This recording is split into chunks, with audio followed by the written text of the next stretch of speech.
اللهم انفعنا بما علمتنا وعلمنا ما ينفعنا وزدنا علما رب اشرح لي صدري ويسر لي أمري واحلل عقدة من لساني يفقه قولي. السلام علیکم ورحمۃ اللہ وبرکاتہ.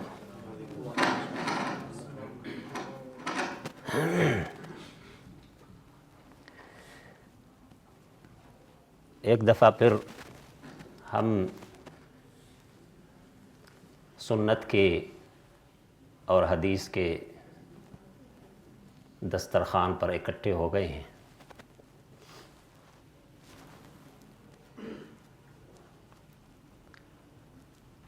اور اس دسترخوان پر بہت کچھ ملتا ہے.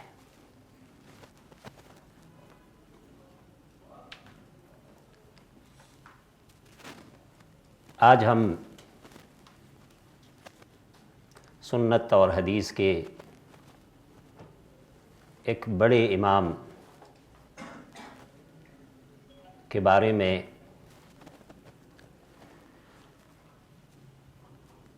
کچھ بتانے کی کوشش کرتے ہیں تاکہ ہم اپنی تاریخ کو تھوڑا سا یاد کریں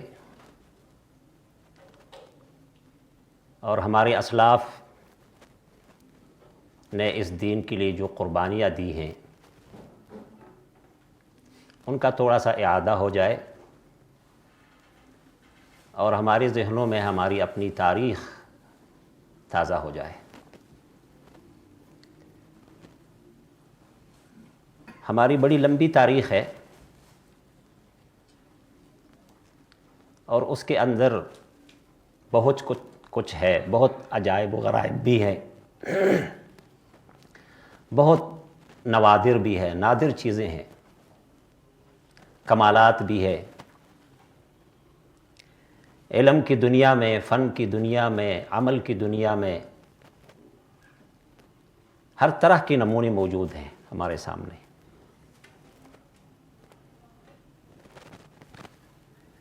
مجھے ایک ہندوستانی عالم کی ایک زمانے میں کوئی کتاب ملی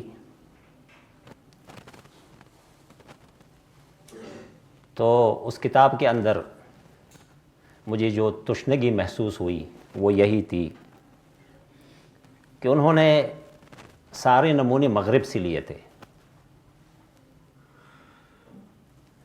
کہ کون وقت کا کتنا پابند تھا، اس کا نظام الاوقات کیا تھا، کیا کچھ کرتا تھا،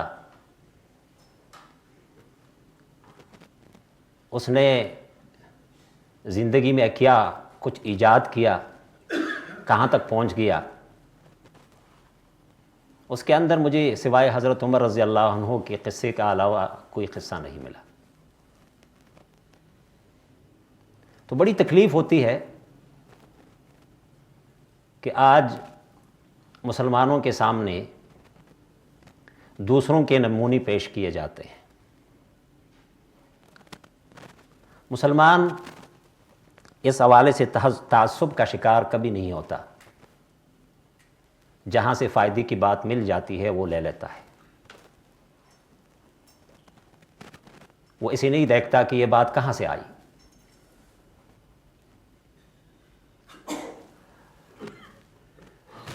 تو ہماری تاریخ کے ایک بہت بڑے فگر، بہت بڑے امام ترمذی رحمۃ اللہ علیہ، میں سوچ رہا تھا کہ آج تقریباً 1150 برس بعد ہم جب ان کا نام لیتے ہیں تو رحمۃ اللہ علیہ کہتے ہیں اور ان کا تذکرہ کرتے ہیں، ان پر اللہ کی رحمتیں بیچتے ہیں.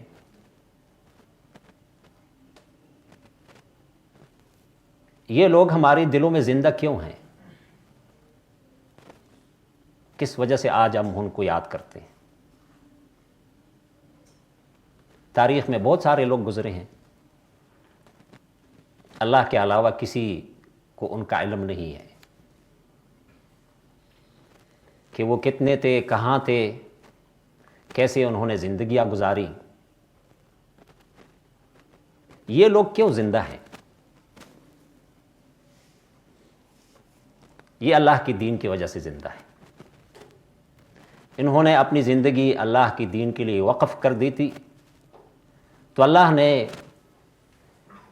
مسلمانوں کے دلوں کے اندر ان کو زندگی دی کہ یہ ہمیشہ مسلمانوں کے دلوں کے اندر زندہ رہیں گے. امام ترمذی رحمۃ اللہ علیہ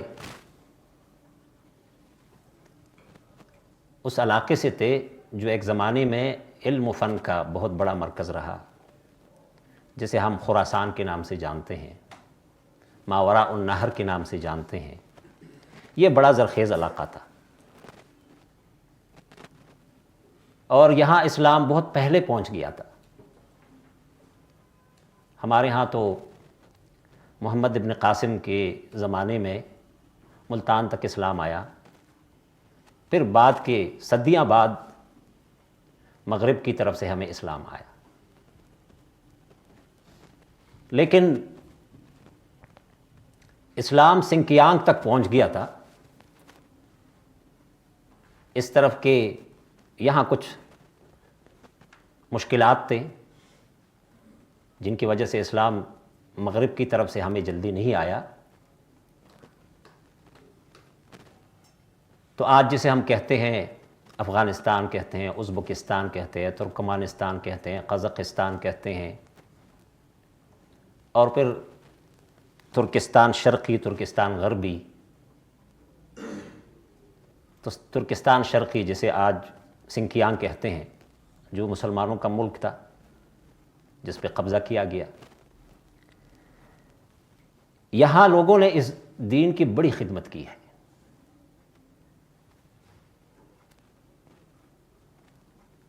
یہ سارے جو بلاد ہیں، یہ جو ممالک ہیں، ملک ہیں، یہ عجم کے ملک ہیں، لیکن اسلام اس چیز کو نہیں دیکھتا، نہ اس بنیاد پر کوئی فیصلہ کرتا ہے. رسول اللہ صلی اللہ علیہ وسلم نے جیسا کہ فرمایا، الا ان ربکم واحد وان اباکم واحد، تمہارا رب بھی ایک ہے، تمہارا باپ بھی ایک ہے. لا فضل لعربی علی عجمی، عربی کو عجمی پر کوئی فضیلت حاصل نہیں، نہ عجمی کو عربی پر کوئی فضیلت حاصل ہے، نہ کالے کو گورے کو پر اور نہ گورے کو کالے پر. کلکم بنی آدم، تم سب آدم کی اولاد ہو. آدم من تراب، آدم کو اللہ نے مٹی سے بنایا تھا.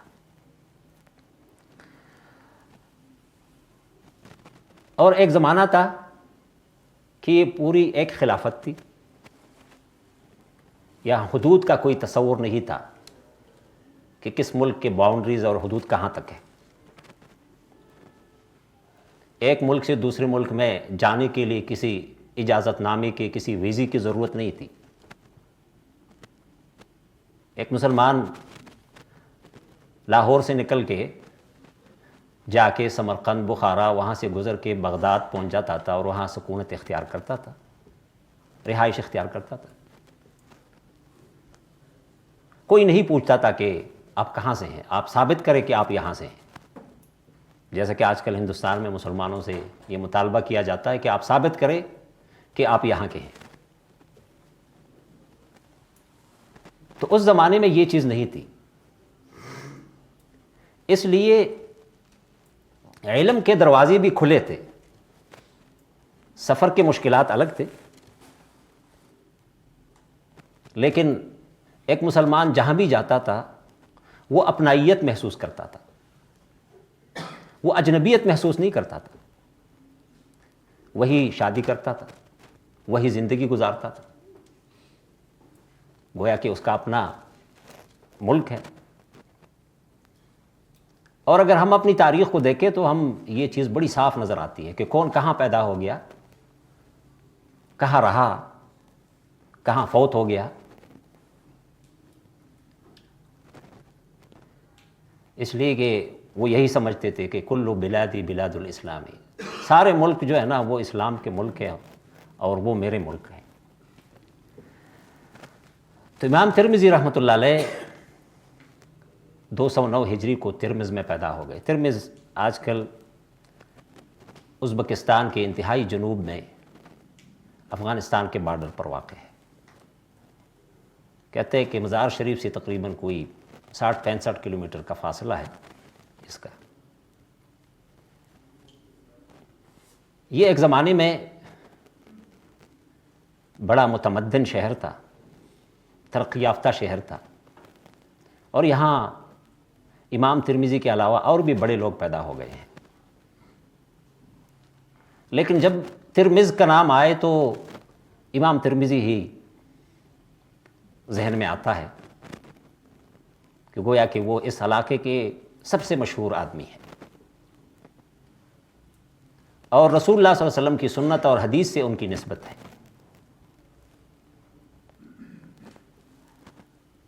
انہوں نے بڑی مصروف زندگی گزاری ہے۔ ایسا نہیں تھا کہ وہ صرف علم حاصل کرنے کے لیے بالکل فارغ البال تھے۔ جو پیٹ ہم سے لگا ہے ان کے پاس ان سے بھی لگا تھا، ان کا بھی ایک خاندان تھا، ان کی بھی ذمہ داریاں تھیں، اور یہ جتنے بڑے لوگ ہیں انہوں نے کبھی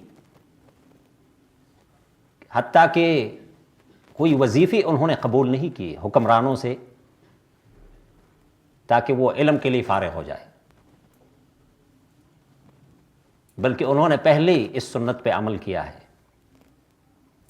کہ جو سب سے بہترین کانا ہے وہ اپنے ہاتھ سے جو کمایا جائے۔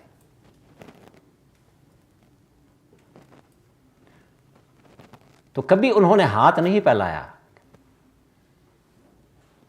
اس لیے تو وہ انہوں نے جس جرأت کے ساتھ اور جس آزادی کے ساتھ رسول اللہ صلی اللہ علیہ وسلم کی احادیث کی خدمت کی، اور جو دین ہمیں بالکل اس صحیح صورت میں پہنچ گیا۔ ظاہر ہے کہ ہماری سیاست میں خلافت راشدہ کے بعد بہت تبدیلی آئی ہے۔ حکمران مسلمان تھے، لیکن کچھ اور ترجیحات بھی آ گئی تھی، اور ان کے ہاں ان کے فریم ورک میں کچھ لوگ صحیح فٹ نہیں بیٹھ جاتے تھے۔ اس لیے جو کام ہو گیا وہ تفسیر کے حوالے سے ہے، سنت کے حوالے سے ہے، فقہ کے حوالے سے ہے، وہ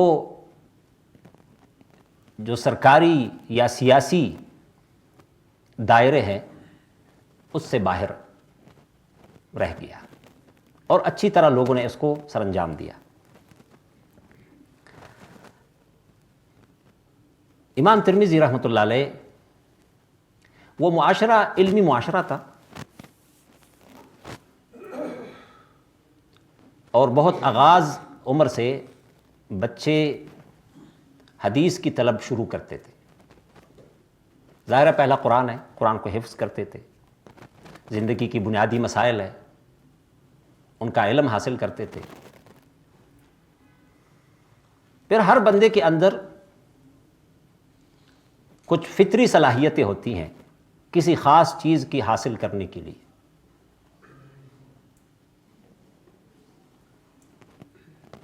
اس زمانے میں اس کا بھی خیال رکھا جاتا تھا۔ ہمارے معاشرے میں آج کل یہ خیال تو نہیں رکھا جاتا اتنا، اس ترقی یافتہ دور میں بھی ہم دیکھتے ہیں کہ کسی بچے کے اندر انجینئر بننے کی صلاحیت ہوتی ہے، ہم اسے ڈاکٹر بنانے پر تلے ہوتے ہیں۔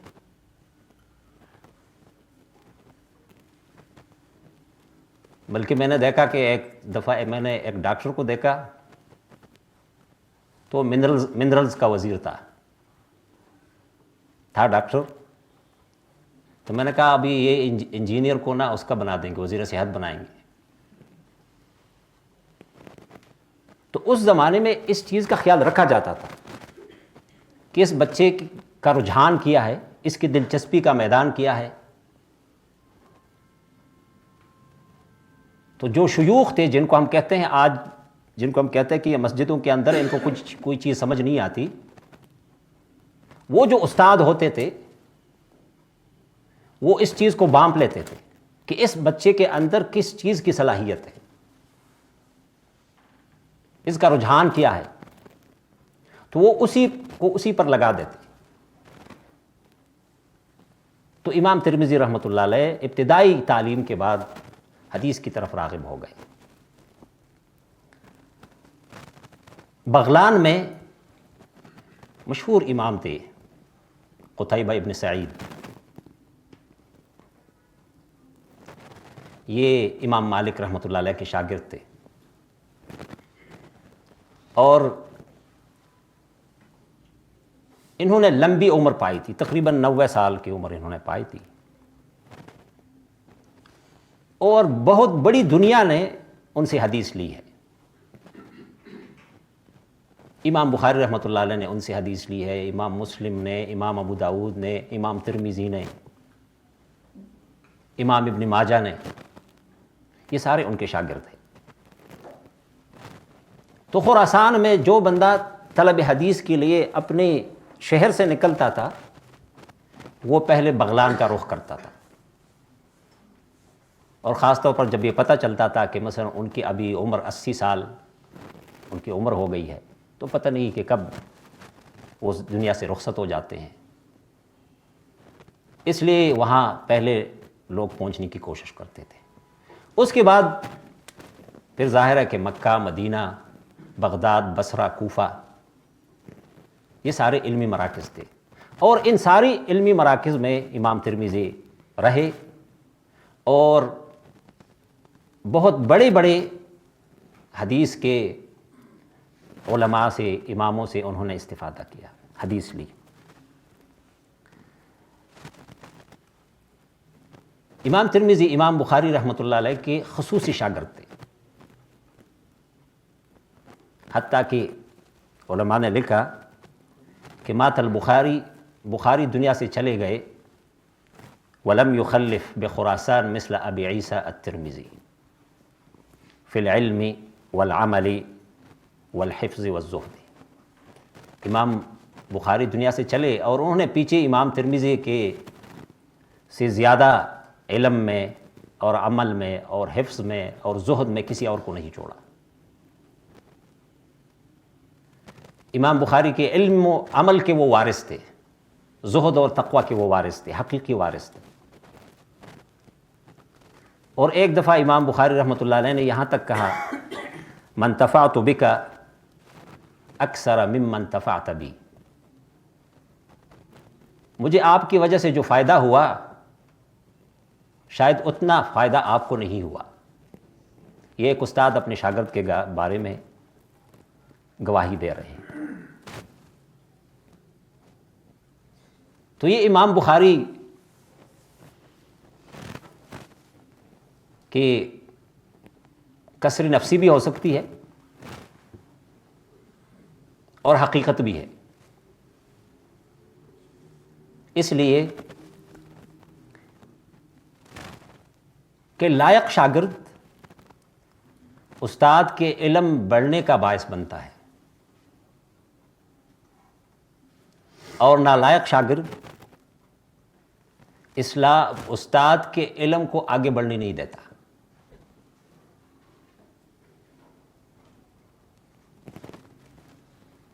جب ظاہر ہے کہ کلاس کا ماحول ایسا ہو جیسا کہ سروں کے اوپر پرندے بیٹھے ہو، اور استاد 1 گھنٹہ بات کرے یا 4 مہینے پڑھائے، اور آخر میں پہلی کلاس کے حوالے سے پوچھے اور کوئی جواب سامنے نہ آئے، تو اس کی ہمت بھی ٹوٹ جاتی ہے، اور آگے پڑھنے کے لیے کوئی باعث بھی نہیں ہوتا. بس ٹھیک ہے. لیکن جب شاگرد لائق ہو، سوچتا ہو اور ڈسکشن کرتا ہو، تو ظاہر ہے استاد کو اور محنت کرنی پڑے گی اور پڑھنا پڑے گا. تو امام ترمذی رحمۃ اللہ علیہ ایسے تو نہیں تھے کہ بس وہ سنتے تھے اور بس چلے جاتے تھے، وہ اپنے اساتذہ سے باقاعدہ ڈسکشن کرتے تھے اس حوالے سے کہ ایک حدیث تو یہ آپ سناتے ہیں، لیکن ایک دوسری حدیث یہ ہے جس کا مطلب یہ ہے۔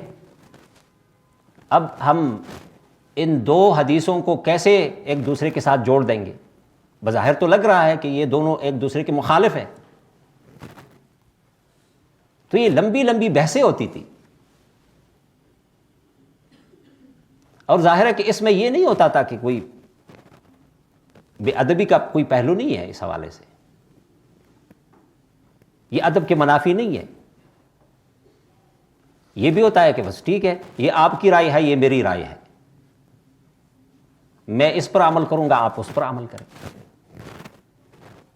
یہ ہم نے دیکھا ہے ہمارے ائمہ کے درمیان جو اختلاف ہوا ہے مسائل میں، اس سے ایک دوسرے کے ادب اور احترام میں کوئی کمی نہیں آئی۔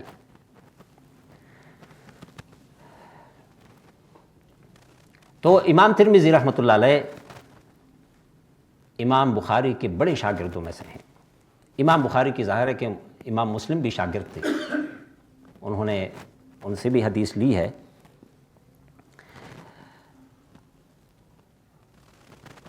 امام ترمذی نے ایسا نہیں کیا کہ جو کام پہلے ہوا ہے اس کو دوبارہ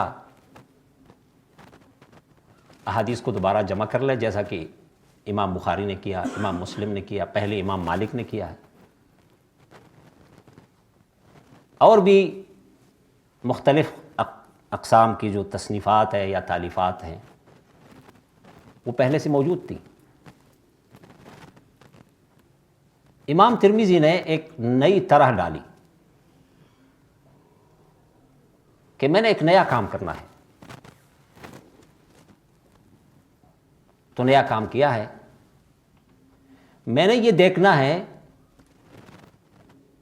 کہ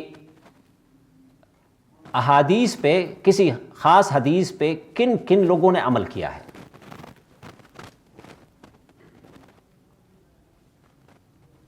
میں نے اس کی طرف توجہ دینی ہے۔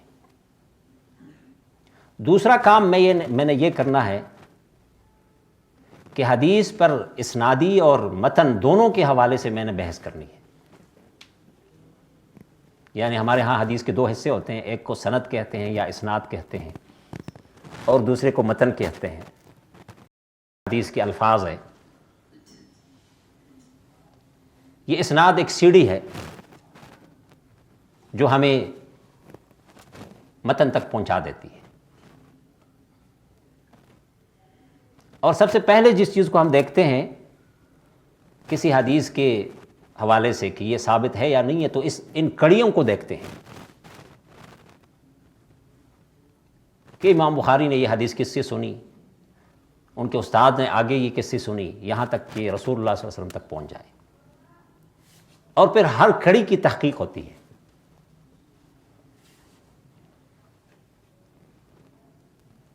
اور ہمارے ہاں ایک جرح و تعدیل کا علم ہے جو کسی اور کے پاس نہیں ہے، اور ہمارے پاس تقریباً 5.5 لاکھ لوگوں کی پوری بایوگرافیز موجود ہے کتابوں کے اندر۔ آج بھی اگر ہم دیکھنا چاہے کسی راوی کے حوالے سے، تو اس کے حوالے سے مکمل معلومات ہمارے سامنے موجود ہیں۔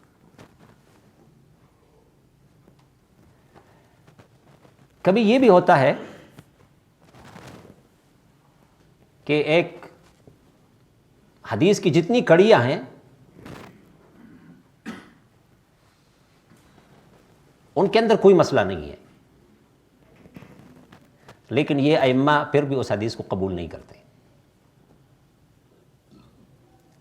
اس لیے کہ وضع حدیث گڑھنے کی ایک بہت بڑی تحریک چلی تھی۔ یعنی اس میں لوگوں نے بہت بڑی سرمایہ کاری کی تھی، آج بھی ہے ہمارے معاشروں کے اندر، یہ چیز آج بھی موجود ہے کہ من گڑت احادیث کی بہت بڑی دنیا ہے۔ صحیح احادیث کی طرف لوگ نہیں آتے زیادہ. تو اس زمانے میں یہ تھا کہ حدیث کی قیمت جو کہ دین کے اندر ہے، اس کی جو منزلت ہے، اس کو ختم کیا جائے. اور جب یہ من گڑت حدیث سامنے آ جائے تو لوگ یہ کہیں گے کہ یہ تو کوئی گپ شپ ہے، تو اس سے حدیث کی جتنی ویلیو ہے وہ ختم ہو جائے گی. لوگوں کے اندر خرافات، اوہام، بدعتیں یہ پھیل جائیں گی، اور دین کی جو صحیح شکل ہے وہ مسخ ہو کے رہے گی. اور مختلف لوگوں نے مختلف انداز سے کام کیا ہے،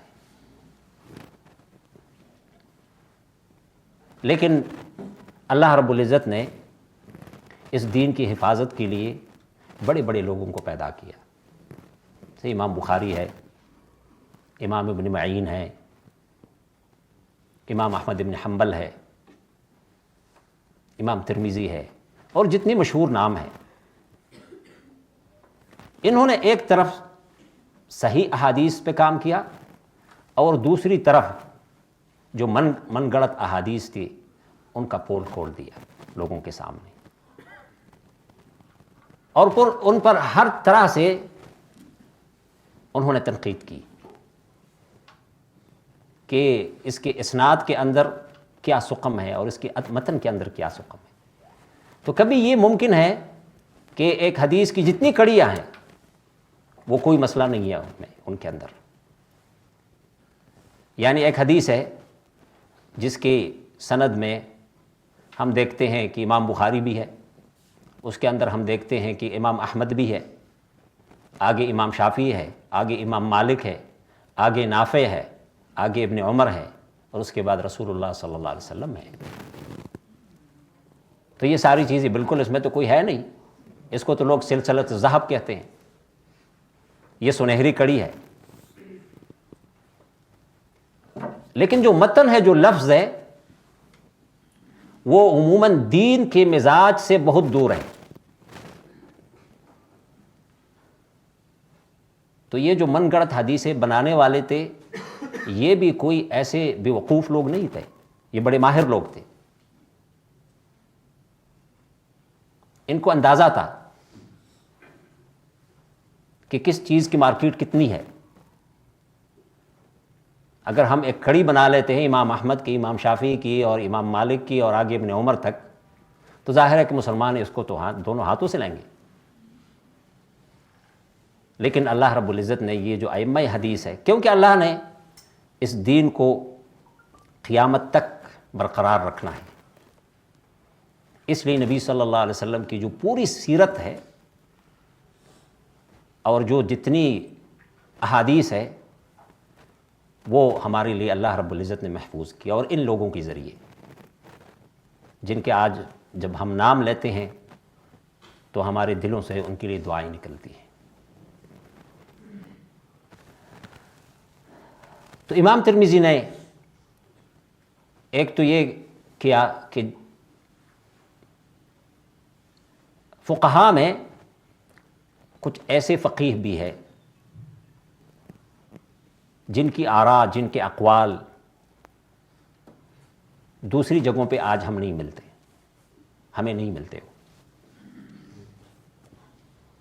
ہمیں مثلا امام ابو حنیفہ رحمۃ اللہ علیہ کی فقہ بڑی پوری تفصیل کے ساتھ ملتی ہے،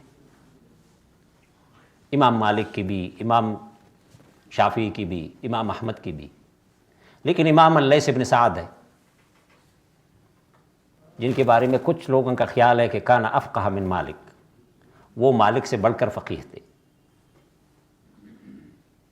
لیکن ان کا علم ہم تک نہیں پہنچا. علماء نے سبب بھی بیان کیا، کہتے ہیں ضیع علمہ تلاميذہ، ان کے شاگردوں نے ان کے علم کو ضائع کیا. اور یہ جو دوسرے ائمہ تھے ان کے بڑے اچھے لائق شاگرد تھے،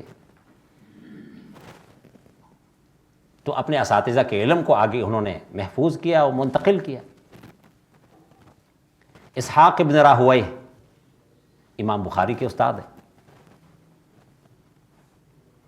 اور بھی جتنے، امام اوزاعی ہے شام کے امام ہیں. تو ان فقہا کی آراء امام ترمذی رحمۃ اللہ علیہ نے اپنی کتاب کے اندر ہمارے لیے محفوظ کی.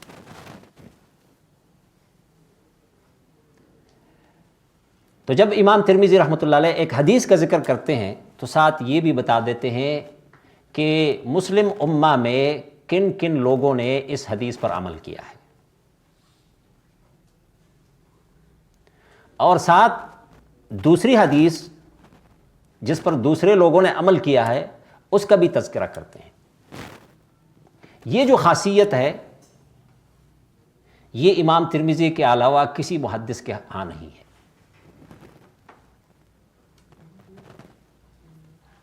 جو لوگ حدیث کا تھوڑا بہت علم رکھتے ہیں وہ اس چیز کو جانتے ہیں کہ امام بخاری رحمۃ اللہ علیہ نے حدیث سے استنباط کیا ہے، حدیث سے مسائل اخذ کیے ہیں، اور اس مسئلے کو باب کا عنوان بنا دیا ہے. مثلا ایک باب کا عنوان انہیں بنا دیا، باب القول باب العلم قبل العمل. جب یہ بات بہت پھیل گئی لوگوں کے اندر کہ عمل کے بغیر علم کا کوئی فائدہ نہیں ہے، تو یہ بات بذات خود صحیح ہے، لیکن اس کے اندر کچھ خامی بھی ہے. اس لیے کہ اگر علم پاس ہے ابھی اس پہ عمل نہیں ہوا تو ممکن ہے کسی وقت اس پہ عمل ہو جائے. تو امام بخاری نے ایک باب باندھا کہ نہیں، ایسی بات نہیں ہے، عمل سے پہلے علم ضروری ہے، بے شک اس پر عمل بعد میں ہو جائے.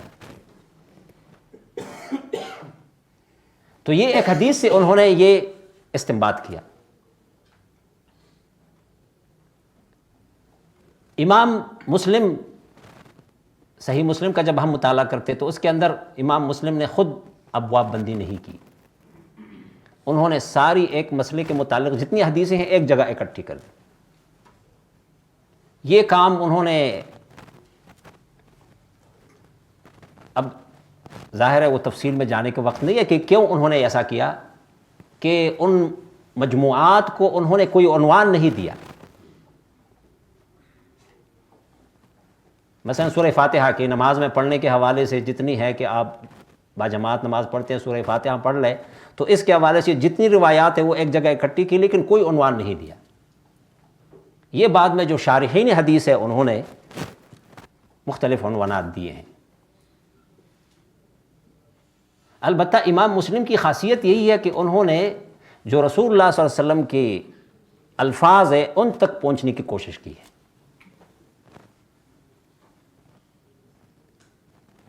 امام ترمذی نے یہ دونوں چیزیں جمع کر لی ہیں، حدیث سے مسائل بھی اخذ کیے ہیں اور جو سند کے حوالے سے بحثیں ہیں، حدیث پر حکم ہے، یہ کام بھی کیا ہے. اور ساتھ جو اضافہ کیا وہ یہ کیا کہ جو علماء کی آراء ہے، ان کے جو اقوال ہے یا مذاہب ہے، ان کا بھی ذکر کیا. اور ان کی ایک خوبی یہ بھی ہے کہ ایک حدیث کو لاتے ہیں اور اس کے بعد وہ حدیث جس صحابی نے روایت کی ہے وہ بھی تذکرہ کرتے ہیں. مثلا حدیث ابو ہریرہ رضی اللہ عنہ سے روایت کرتے ہیں کہ قال رسول اللہ صلی اللہ علیہ وسلم والذی نفسی بیدہ لا تدخلوا الجنۃ حتی تؤمنوا.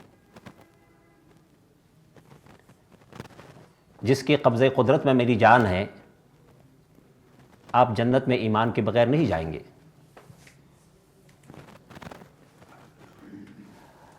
پھر فرمایا ولا تؤمنوا حتی تحابوا، اور آپ کا ایمان ایک دوسرے سے محبت کیے بغیر معتبر نہیں ہے. آپ کا ایمان کامل نہیں ہے جب تک آپ ایک دوسرے سے محبت نہ کریں. پھر فرمایا الا ادلکم علی امر اذا فعلتموہ تحاببتم، کیا میں کوئی ایسا گر آپ کو نہ سکھاؤں جس کے ذریعے تمہاری درمیان محبت پیدا ہو جائے گی، بڑھ جائے گی. افشوا السلام بینکم، سلام کو پھیلاؤ.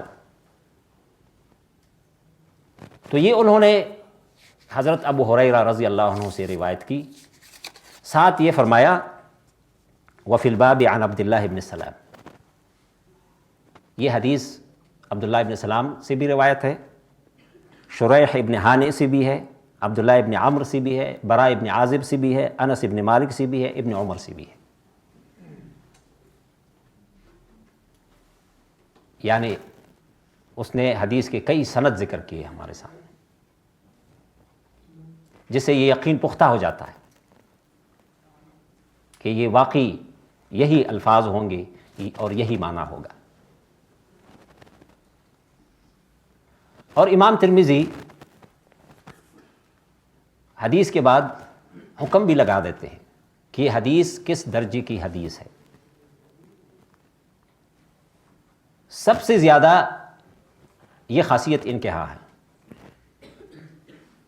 دوسرے ائمہ نے، امام ابو داود نے، امام نسائی نے، انہوں نے کہیں کہیں یہ کام کیا، لیکن بھرپور طریقے سے جس امام نے یہ کام کیا وہ امام ترمذی ہے. ہاں ان کے احکام کے حوالے سے اختلاف ہے کہ ان کے اندر جسے ہم کہتے ہیں تساہل ہے،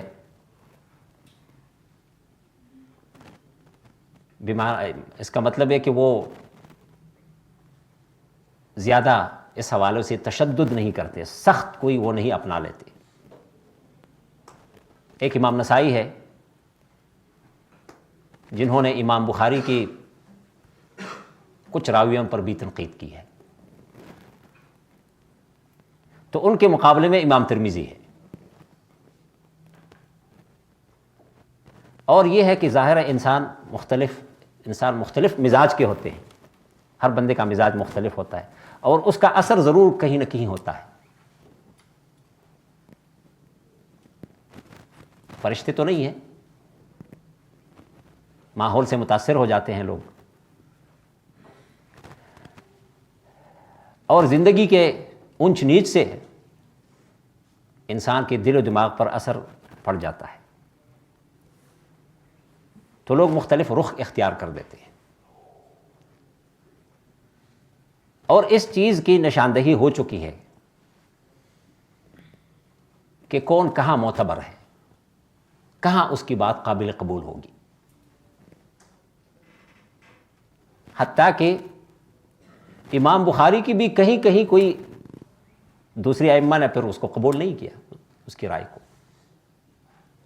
حالانکہ امام بخاری معتدل لوگوں کے صف اول میں ہے، لیکن ہر بات رسول اللہ کی ہی صحیح ہو سکتی ہے اور صحیح ہے. جیسا کہ امام مالک نے فرمایا کہ سارے لوگوں کی باتیں ٹھیک بھی ہو سکتی ہیں، غلط بھی ہو سکتی ہیں، سوائے رسول اللہ کی صلی اللہ علیہ وسلم کی. ان کی ساری باتیں صحیح ہیں، اس لیے کہ وہ وحی ہے. تو امام ترمذی نے اکثر احادیث پر حکم لگا دیا ہے. اور ایک کام انہوں نے اور بھی کیا ہے کہ انہوں نے مختصر اور جامع احادیث کا انتخاب کیا ہے. اگر ہم دو کتابوں کو کھول لیں، ترمذی کو، ابو داود کو، یا ترمذی کو اور بخاری کو، تو ہم آسانی سے یہ اندازہ کر سکتے ہیں کہ امام بخاری نے جامع اور مختصر، جس حدیث کے الفاظ مختصر ہو، ان کا انتخاب کیا ہے. اور شاید مقصد یہی تھا کہ لوگ ان کو آسانی سے یاد کر سکیں. اور انہوں نے اپنے اس کتاب کا، جو ہمارے ہاں مشہور ہے سنن کے نام سے، سنن ترمذی کے نام سے، لیکن علماء نے ان کو جامع قرار دیا ہے۔ یہ حدیث میں تصنیف اور تالیف کی مختلف اقسام ہیں، اور ہر ایک نے کوئی خاص مقصد سامنے رکھ کے کوئی خاص قسم اختیار کی ہے کہ میں نے کس طریقے سے احادیث کو جمع کرنا ہوگا۔ ہم دیکھتے ہیں یہ امام احمد رحمۃ اللہ علیہ کی مسند کو، جس کے اندر تقریباً کوئی 25-26 ہزار احادیث ہیں،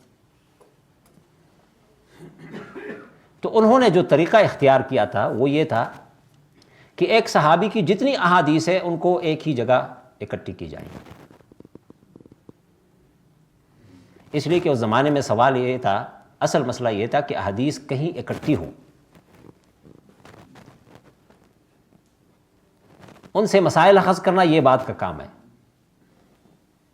ان کی چاند پٹک کرنا یہ بات کی بات ہے۔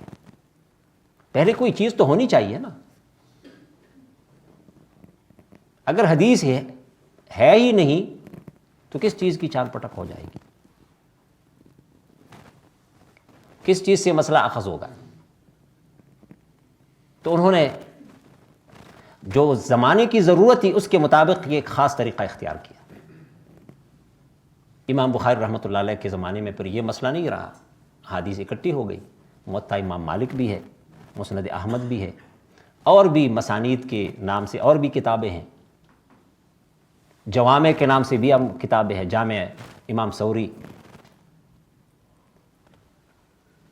انہوں نے کہا کہ اب صحیح احادیث کو دوسری احادیث سے الگ کرنا ضروری ہے۔ پھر امام ترمذی کے زمانے میں انہوں نے یہ کام کیا کہ چلے دونوں کاموں کو اکٹھا کیا جائے۔ حدیث پر جس کو کہتے ہیں صناعت حدیث، صناعت حدیث کا مطلب ہے کسی حدیث کے بارے میں ماہرانہ رائے دینا۔ ایک تو یہ ہے کہ ہم ظاہر میں ہم دیکھتے ہیں کہ یہ حدیث فلاں بندے نے فلاں بندے سے روایت کی، لیکن ایک بندہ یہ جاننا چاہتا ہے کہ یہ فلاں بندہ فلاں بندے سے کب ملا، یہ کب پیدا ہو گیا، وہ کب فوت ہو گیا۔ ایسا تو نہیں ہے کہ یہ اس کی وفات کے بعد پیدا ہوا، اور یہ ثابت ہو جائے کہ یہ واقعی کہیں یہ دونوں ملے تھے۔ ایک بندہ کبھی اپنے ملک سے نکلا نہیں ہے، اس کے بارے میں یہی ثابت ہے کہ وہ خراسان سے نہیں نکلا، تو ظاہر ہے کہ امام مالک سے مدینے میں اس کی ملاقات کیسی ہو سکتی ہے؟ امام مالک کے بارے میں یہی تو ثابت ہے کہ وہ مدینے سے نہیں نکلے۔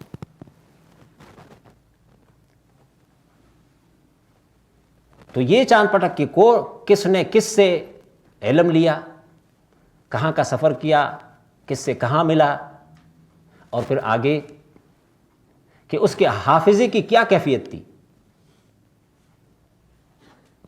اور پھر یہ ہے کہ اس کی عدالت کیا ہے، وہ معتبر بھی ہے یا نہیں ہے۔ حافظہ بھی ٹھیک ہے، کوئی مسئلہ نہیں ہے، چیزیں یاد رہتی ہیں، غلطی نہیں کرتا، لیکن اس کے معاملات کیا ہے، عبادات کیسی ہیں اس کی، اور جھوٹ، کبھی اس نے جھوٹ بولا ہے یا نہیں ہے۔ تو ان چیزوں کو بھی دیکھا جاتا ہے، اور پھر یہ ہے کہ آگے اس سے بڑھ کے اس متن کو بھی دیکھا جاتا ہے کہ یہ کہیں قرآن کا مخالف تو نہیں ہے، اس میں کوئی ایسی بات تو نہیں ہے جس کو عقل سلیم قبول نہیں کرتے۔ میں عقل سلیم کہتا ہوں،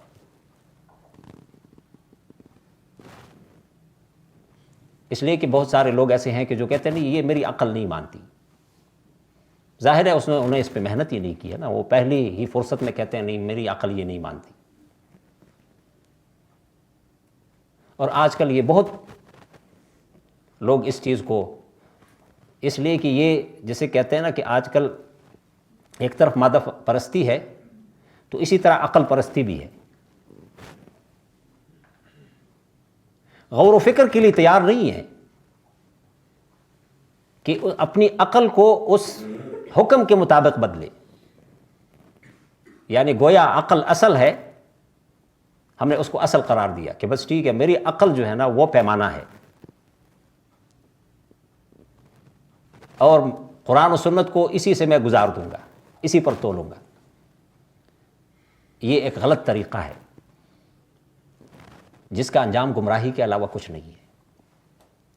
لیکن علماء نے کہا ہے کہ عقل سلیم کے خلاف کوئی صحیح حدیث نہیں ہو سکتی۔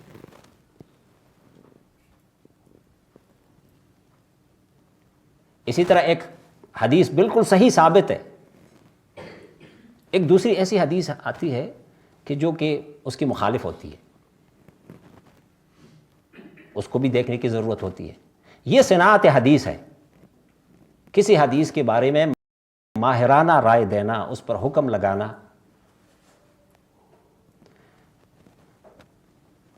اور یہ ان لوگوں کا کام تھا، امام ترمذی، امام بخاری، امام مسلم، یہ جو ائمہ حدیث ہے، اور انہوں نے فقہ حدیث اس کی طرف بھی بھرپور توجہ کی ہے۔ جیسے کچھ لوگ آج کل کہتے ہیں کہ نہیں، وہ تو بس صرف انہوں نے حدیث اکٹھی کی ہے، فقہ سے ان کا کوئی تعلق نہیں تھا۔ نہیں، ہر بندے کا اپنا ایک میدان ہوتا ہے۔ ہاں، انہوں نے جس طرح فقہاء نے حدیث کی متن کی طرف توجہ کی ہے اور اس سے مسائل اخذ کرنے کی طرف توجہ کی ہے، اس طرح تو ظاہر ہے محدثین کا یہ کام نہیں تھا، انہوں نے تو حدیثوں کو اکٹھا کرنا تھا۔ لیکن کوئی یہ کہے کہ انہوں نے حدیث جمع کی، سمجھے ان کے الفاظ کو سمجھے بغیر، تو یہ بہت بڑی تہمت ہے محدثین کے حوالے سے۔ یہ ناممکن ہے کہ وہ کوئی حدیث اپنی کتاب میں درج کرے اور اس کو سمجھے بغیر درج کرے، اس کے معنی کو سمجھے بغیر وہ اپنی کتاب کے اندر اس کا اندراج کرے، یہ ناممکن ہے۔ یہ سب ائمہ حدیث یہ کسی نہ کسی درجے میں فقیہ تھے، لیکن یہ بہت تفصیلات میں نہیں گئے آگے، ان کے پاس اس کے لیے وقت ہی نہیں تھا۔ انہوں نے جتنا کام کیا، پوری زندگی سفر میں گزارے، آج ہم تو اس جو معلومات کی بھرمار ہے، ہر طرف ہمارے ہر طرف علم ہے، ہر چیز کے اندر علم ہے، کتابیں موجود ہے، انٹرنیٹ موجود ہے، لیپ ٹاپ ہے، کمپیوٹر، آئی پیڈ، سب کچھ ہے۔ اس کے باوجود ہم کیا کر سکتے ہیں؟ ایک سال بھی بیٹھ کے نہ ہم کوئی 10-12 صفحے واقعی حقیقت میں نہیں نکال سکتے۔ ایک تو یہ ہے نا کہ کٹ پیسٹ ہے، جو کہ بس ممکن ہے کہ ہر کوئی کر لے اس کو، لیکن کوئی نئی چیز، کوئی نیا کام کرنا، یہ آج کے زمانے میں کتنا مشکل ہے۔ تو اس زمانے میں جہاں آج کی طرح سہولتیں تو نہیں ہیں، تو اس لیے انہوں نے احادیث کو جمع کیا اور انہوں نے یہ خدمت انجام دی، اور ان کے علم میں تھا کہ ایسے لوگ آئیں گے جو ان احادیث سے بہت سارے مسائل نکال دیں گے۔ تو امام ترمذی رحمۃ اللہ علیہ کی اس امت پر یہ بہت عظیم احسان ہے کہ انہوں نے اس کتاب کے اندر احادیث جمع کی۔ مشہور جو اس کا نام ہے وہ تو سنن ہے، اور سنن اس کتاب کو کہتے ہیں جس کے اندر احکام کی احادیث جمع کی گئی ہو، احکام سے متعلق، نماز کے احکام ہے، وضو کے احکام ہے، طہارت کے ہیں، نماز، روزہ، حج، زکوٰۃ، جہاد کے احکام ہیں۔ کچھ کتابیں ہیں جن کو جوامع کہتے ہیں، جامع، کہ ان کے اندر وہ زندگی سے متعلق جو کچھ بھی ہے وہ ان کتابوں کے اندر موجود ہوتی ہے۔ امام بخاری کی کتاب صحیح البخاری کو لے لیں، اور صرف آپ فہرست کو دیکھ لیں اول سے آخر تک، آپ کے ذہن میں کوئی ایسا مسئلہ نہیں آئے گا جس سے متعلق اس کتاب کے اندر کوئی حدیث نہ ہو۔ ترمذی کو کھول لیں اور فہرست کو دیکھ لیں، زندگی کے اندر کوئی ایسا مسئلہ نہیں ہوگا جس سے متعلق کوئی حدیث نہ ملے۔ عقائد کے باب میں ہو، آداب کے باب میں ہو، احکام کے باب میں ہو، سیرت کے باب میں ہو، تاریخ کے باب میں ہو، تفسیر کے باب میں ہو، زندگی کے جتنے شعبے ہیں ان سب کے لیے تعلیمات ان کتابوں کے اندر موجود ہیں۔ اس لیے اس کتاب کو جامع کہتے ہیں۔ تو ہمارے پاس بخاری، امام بخاری کی کتاب ہے، اور ہمارے پاس ترمذی کی۔ امام مسلم کے حوالے سے ایک اختلاف موجود ہے، لیکن اکثر علماء کی رائے ہے کہ وہ بھی جوامع میں شامل ہے، اس کے اندر بھی زندگی کے جتنے شعبے ہیں ان سے متعلق احادیث موجود ہیں۔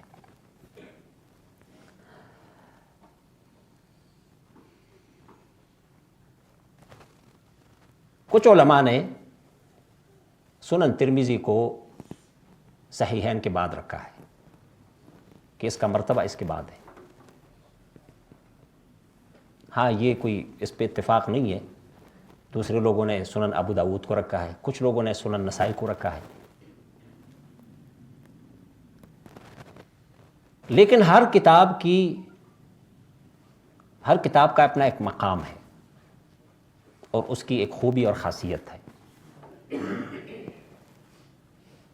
اور ظاہر ہے کہ جو حقیقی علم ہے وہ تو ان کتابوں کے پڑھنے سے حاصل ہو جاتا ہے۔ آج ہمارے پاس تو ظاہر ہے کہ بہت بڑے مسائل ہیں، وقت ہمارے پاس نہیں ہے اور رجحان بھی نہیں ہے۔ آج ہمارے یعنی اس میں حتیٰ کہ مدارس کے اندر بھی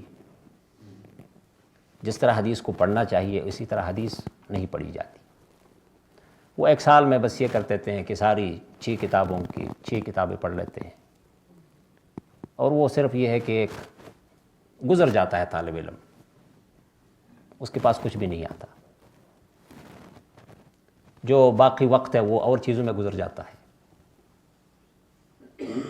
حدیث کے اندر جو لذت ہے،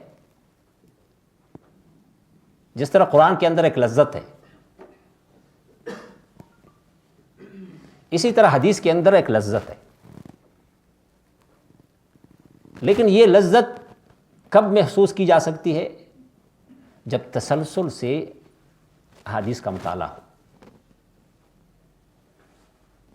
اور قرآن اور سنت کے اندر جو خوبی ہے کہ وہ ایک غیر محسوس انداز میں بندے کو پٹری پر چلا دیتے ہیں۔ اگر کوئی ان دونوں کے ساتھ چلنا چاہے اور اس کی نیت یہی ہے کہ میں قرآن کے ساتھ چلوں، میں حدیث کے ساتھ چلوں، لیکن صرف یہ نہیں ہے کہ برکت کے لیے جیسے ہم قرآن پڑھ لیتے ہیں تو حدیث کو بھی ہم برکت کے لیے پڑھیں۔ جیسا کہ کہتے ہیں کہ جب روس نے حملہ کیا تو یہی سمرقند اور بخارا جہاں بڑے بڑے لوگ گزرے ہیں، وہاں پہ کچھ لوگ مسجدوں میں بیٹھ گئے اور کہتے ہیں کہ بخاری پڑھنا شروع کر دیا کہ بخاری کی برکت سے دشمن واپس ہو جائے گا۔ تو کیا امام بخاری نے ایسا سمجھا تھا؟ امام بخاری نے اسی کتاب کے اندر کتاب الجہاد، کتاب المغازی، جہاد کی کتاب اور غزوات کی پوری کتاب جمع کی ہے۔ اس کو پڑھنے کی ضرورت ہے کہ کیا کام کرنا چاہیے۔ تو وہ آ گئے، وہ فوجیں آ گئی، وہ دشمن آ گیا اور ان مسجدوں کے اندر داخل ہو کے ان کو قتل کیا۔ یہ جب نیپولین بھی آ گیا تو کچھ لوگ اسی طرح ازہر میں بیٹھ کے نا کہتے کہ ہم ذکر سے نا ہمیں ابھی نجات مل جائے گی۔ ہاں، اللہ کا ذکر ہے اس کے لیے، لیکن یہ تو کہیں نہیں ہے، نہ قرآن میں ہے نہ سنت میں ہے کہ آپ ایسے تسبیح ہاتھ میں پکڑ کے جب دشمن حملہ کر رہا ہو تو آپ بیٹھ جائیں گے کونوں میں۔ یہ تو وہی ہے جیسے علامہ اقبال نے جو کہا تھا نا کہ سجدے میں گر گئے جب وقت قیام آیا۔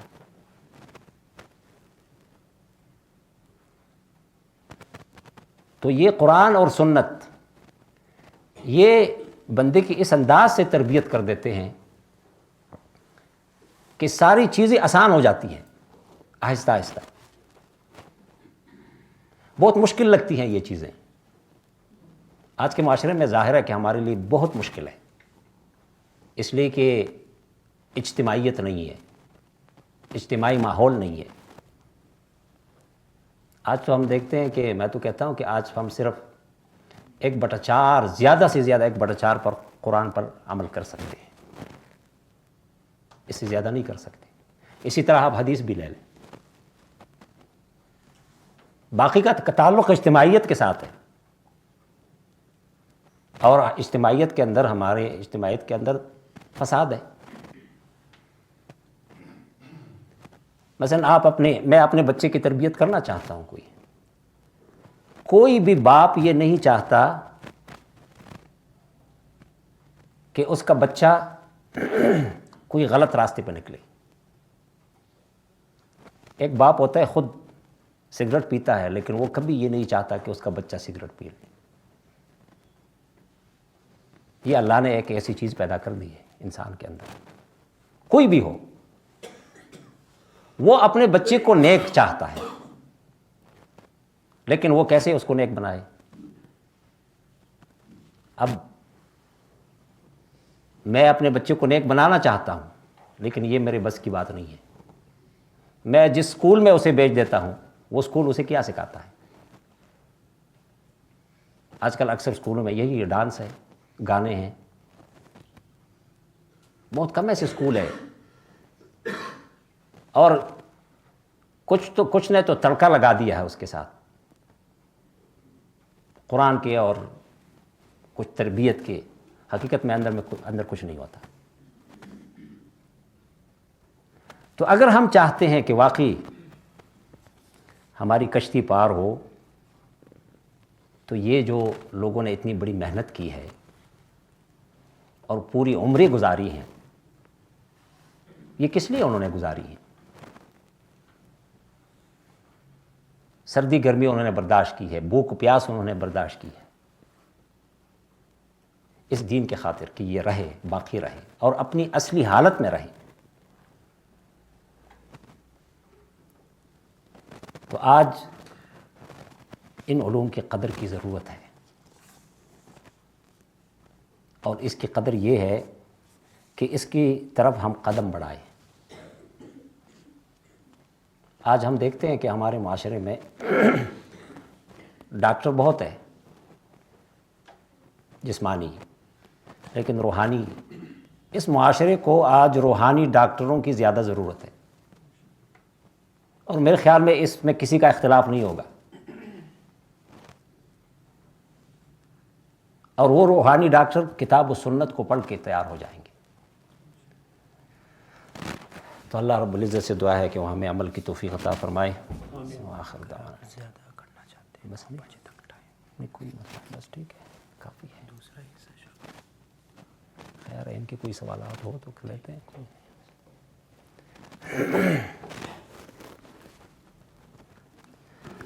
آپ کے ذہن میں کوئی ہو تو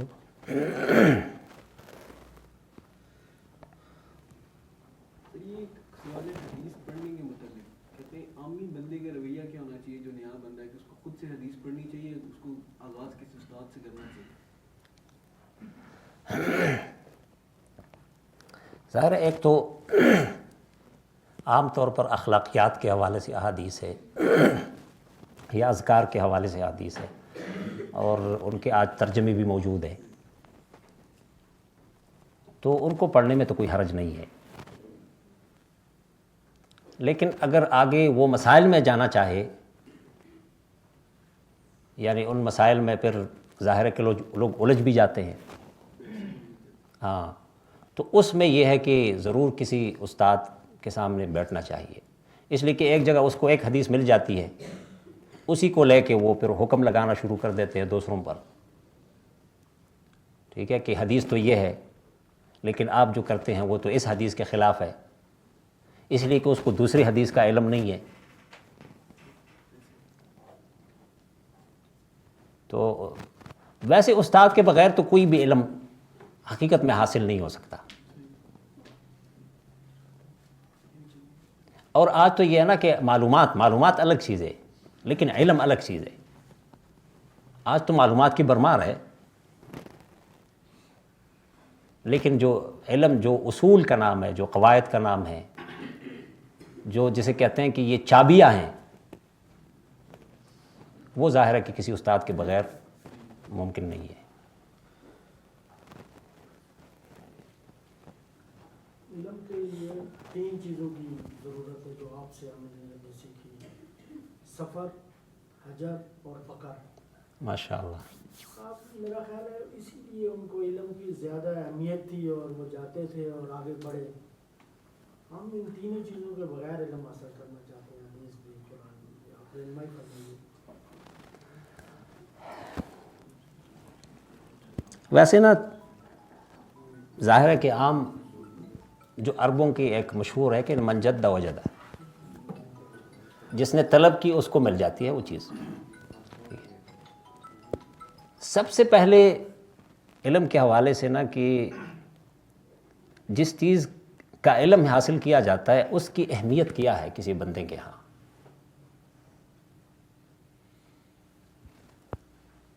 اور اہمیت یہ ہے کہ یہ مجھے اس زندگی میں کیا فائدہ یہ علم دے گا۔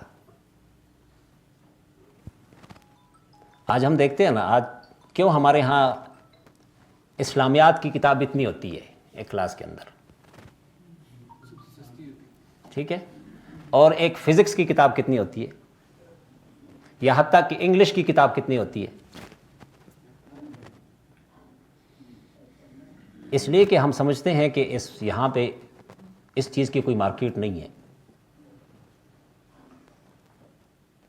آج ہم سب دیکھتے ہیں۔ ہمارے ہاں ایک محتمم صاحب تھے، وہ جب کوئی بچہ آتا تھا تو ایسے اس میں مذاق میں ان سے کہتے تھے، بچے آپ کتنی دفعہ فیل ہو گئے؟ یعنی وہ لوگ دینی علوم کی طرف آتے ہیں جو انجینئر نہیں بن سکتے، جو ڈاکٹر نہیں بن سکتے، جو کمپیوٹر ایکسپرٹس نہیں بن سکتے۔ حالانکہ یہاں پہ تو سب سے زیادہ ذہین لوگوں کو آنا چاہیے۔ تو اب یہ ہے کہ ہمارے ہاں اس چیز کی کتنی اہمیت ہے، اسی بنیاد پر ظاہر ہے کہ پھر آگے یہ پوری عمارت بنے گی۔ ان لوگوں کے ہاں یہ اہمیت تھی اس چیز کی کہ سب سے جو پہلا علم ہے وہ دین کا علم ہے، اس کے بغیر کوئی چارہ نہیں ہے۔ اور ہمیں یاد ہے کہ گاؤں میں بھی ایک زمانے تک ہر گھر میں یہ ہوتا تھا کہ فجر کے لیے لوگ اٹھتے تھے اور فجر کے بعد بچے بیٹھتے تھے، قرآن پڑھتے تھے، بڑے بھی پڑھتے تھے۔ بڑوں نے خود اگر پڑھا ہے تو بچوں کو پڑھاتے تھے۔ آج میں دیکھ رہا ہوں کہ وہ چیز نہیں ہے اس طرح۔ آج اس معاشرے میں کہتا ہوں کہ بہت حسن ظن سے کام لیا جائے تو آپ کہیں گے، حسن ظن سے بہت کام لے کے آپ کہیں گے کہ 10% لوگ صحیح قرآن پڑھ سکتے ہیں۔ میں صرف ایک پڑھنے کی حد تک، آگے نہیں ہے۔ آگے سمجھ یا تدبر، یہ تو بہت آگے کی بات ہے نا۔ تو جب تک یہ چیز ٹھیک نہ ہو جائے، ہمارے ذہنوں کے اندر اگر اہمیت نہ بیٹھے کہ قرآن کی کیا اہمیت ہے، حدیث کی کیا اہمیت ہے، ہم تو کہتے ہیں کہ قرآن برکت ہے، اس میں کوئی شک نہیں ہے، لیکن ظاہر ہے کہ زندگی کا ایک نظام بھی تو ہے۔ اگر ہم سمجھے کہ واقعی یہ نظام ہے اور اسی کے اندر ہماری کامیابی ہے تو ہم خود بھی پڑھیں گے، اپنے بچوں کو بھی پڑھائیں گے، معاشرے میں بھی اس کو عام کریں گے۔ اور اگر یہ ہے کہ صرف برکت کا ہے معاملہ تو اس تو حاصل ہوتا رہے گا۔ حدیث کے ساتھ بھی یہی معاملہ ہے۔ اور جس طرح قرآن کو پڑھ کے ذہن صاف ہو جاتے ہیں، صرف پڑھ کے بھی، آج تو پڑھتے بھی کتنے ہیں؟ آج تو ہم ایسا ہے کہ بہت سارے لوگ اللہ معاف کرے گانوں کے ساتھ اٹھ جاتے ہیں اور گانوں کے ساتھ سو جاتے ہیں۔ آپ نے کتنے، یہ جو آج کی ہماری نوجوان نسل ہے، آپ دیکھ لیں گے کہ راستے میں جا رہا ہوگا، مائک کانوں میں ہوگا، آپ سلام بھی ڈالیں گے وہ بھی نہیں سنتا۔ کبھی اتنا غصہ آتا ہے کہ کوئی قینچی پاس ہو اور اس کے دونوں کانوں کو کاٹ دے، اور ہل رہا ہوگا۔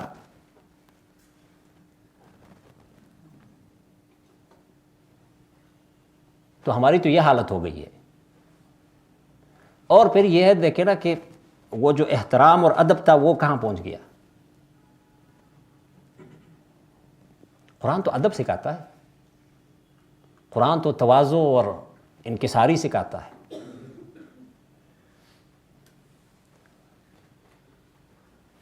یعنی پہلے معاشرے میں یہی قرآن تھا، یہی احادیث تھی جن کا ہم تذکرہ کرتے ہیں اور جس پر ہم فخر کرتے ہیں۔ کس وجہ سے فخر کرتے ہیں؟ یہ قرآن طاقوں سے اتر کے نا زندگی کے میدان میں تھا، اس لیے ہم اسے کہتے ہیں کہ رسول اللہ صلی اللہ علیہ وسلم نے بھی جو کہا ہے، خیر القرون قرنی، بہترین زمانہ میرا ہے، ثم الذین یلونہم، پھر میرے بعد آنے والے ہیں، ثم الذین یلون بعد، جو ان کے بعد آنے والے ہیں، ثم یفشو الکذب، پھر جھوٹ عام ہو جائے گا۔ اس حدیث کا ایک بڑا زبردست جملہ بھی ہے، وَيَظْهَرُ السِّمَنُ، لوگوں میں موٹاپا ظاہر ہوگا۔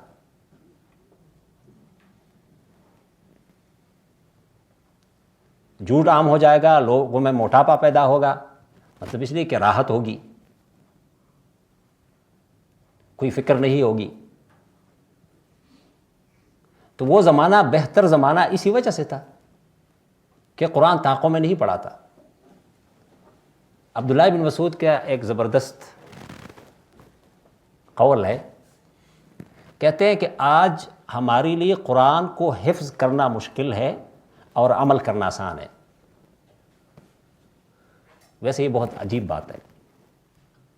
وہ کہتے ہیں کہ ہمارے لیے قرآن حفظ کرنا مشکل ہے اور اس پر عمل کرنا آسان ہے، اور اس کے بعد ہوگا یہ کہ قرآن حفظ کرنا آسان ہوگا، اس پر عمل کرنا مشکل ہوگا۔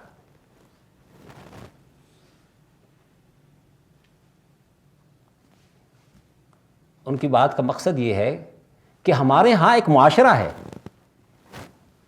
قرآن پر عمل آسان ہے، ہمیں قرآن حفظ کرنا مشکل لگتا ہے، لیکن اس کہ ہر گھر میں حافظ ہوگا، لیکن قرآن پر عمل کرنا مشکل ہوگا۔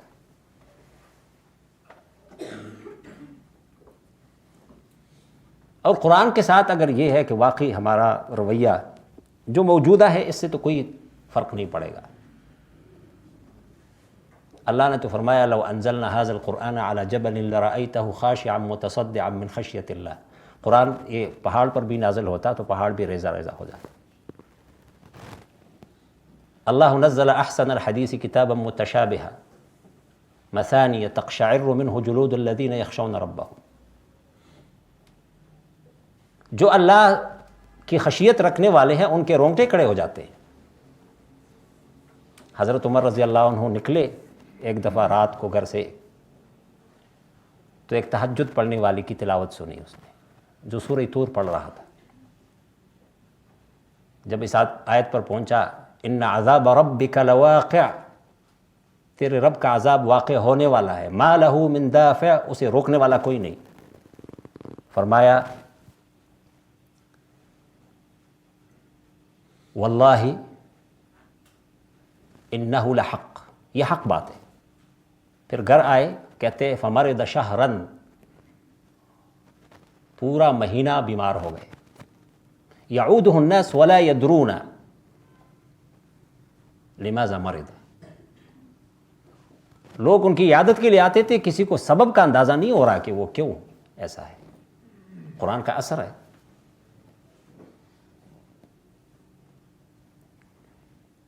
ہمارا معاملہ بہت مختلف ہے اس حوالے سے۔ اگر کچھ لوگ مثلا قرآن پہ غور و فکر کرنے والی بھی ہے تو انہوں نے اپنے آپ کو مسائل میں الجھا دیا۔ یہ جو نماز روزے کے اور مختلف مسائل ہے، یہ قرآن کا بہت تھوڑا حصہ ہے۔ قرآن کا تو یہی ہے کہ اس انسان کا دل اپنے رب کے ساتھ جڑ جائے۔ جب ایک دفعہ یہ جڑ گیا، ساری بیماریاں ختم ہو گئی۔ انانیت اس کے اندر ختم ہو، تکبر اس کے اندر ختم، حرص اور لالچ، بغض اور حسد، جتنی بیماریاں ہیں وہ ساری ختم ہو گئی۔ پھر وہ اگر اس کو صحیح دلیل مل جائے تو وہ اپنی بات پہ نہیں اڑے گا۔ ہمارے ہاں یہ چیز ضروری ہے۔ ہم تو ٹھیک ہے، مثلا نمازی تو پڑھ لیتے ہیں، لیکن ساتھ ساتھ ڈاکٹر اسرار صاحب مرحوم کی ایک بات مجھے بار بار بہت یاد آتی ہے۔ وہ کہتے ہیں ہم مسجد سے جب نکلتے ہیں تو گویا کہ ہم اللہ سے کہتے ہیں کہ آپ ادھر ہی رہے، ہم واپس آ رہے ہیں۔ نہیں بس مارکیٹ میں آپ کا کیا کام ہے، نعوذ باللہ، ہماری پارلیمنٹ میں آپ کا کیا کام ہے، میرے کاروبار میں آپ کا کیا کام ہے، آپ ادھر ہی رہے۔